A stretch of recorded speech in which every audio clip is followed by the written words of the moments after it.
लालच का फल। नदी के तट पर एक मछुआरा रहता था। उसने नदी के किनारे घास फूस की एक झोपड़ी बना रखी थी। मछलियां बेचकर वह अपना तथा अपनी पत्नी का गुजारा करता था। एक दिन मछुआरा मछली पकड़ने जा रहा था। मार्ग में एक छोटे से गड्ढे में एक छोटी सी मछली फंसी हुई थी। मछुआरे को देखकर, मछुआरे, मछुआरे, मुझे इस गड्ढे से निकालकर किसी बड़ी नदी में डाल दो। मछुआरे को मछली पर दया आ गई। उसने उसे वहां से निकालकर नदी में डाल दिया।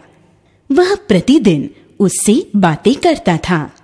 एक दिन मछुआरे ने पत्नी को मछली के बारे में बताया। पत्नी तुरंत समझ गई कि यह अवश्य कोई असाधारण मछली है। वह मछली अवश्य कोई देवी है। तुम उससे अपने लिए वर मांगो।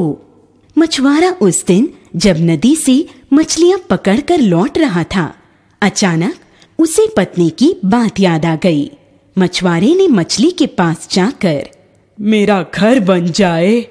जा, तेरा घर बन गया। घर लौटने पर मछुआरे ने देखा कि उसका घर बन गया है। अब उसकी पत्नी ने धन, ऐश्वर्य और पुत्र की मांग की। मछली ने उसकी सभी इच्छाएं पूरी कर दी, परंतु इससे मछुआरे की पत्नी के मन में लालच आ गया और उसकी इच्छाएं बढ़ने लगीं। एक दिन, उस मछली में बड़ी शक्ति है। उससे कहो तुम्हें राजा बना दे। जब तुम राजा बनोगे तो मैं तुम्हारी रानी बन जाऊंगी। हमारे आगे पीछे नौकर चाकर होंगे। हम अपनी बाकी की जिंदगी आराम से गुजार सकेंगे। मछुआरा नदी के तट पर गया और उसने अपनी इच्छा मछली के सामने प्रकट की। मछली मछुआरे की बातें सुनकर नाराज हो गई। मछुआरे, अब तुम बहुत लोभी हो गए हो। जाओ, मैं अपने सभी वरदान वापस लेती हूँ। मछुआरा फिर दीनहीन हो गया। उसे अपने लालच का दुष्परिणाम मिला।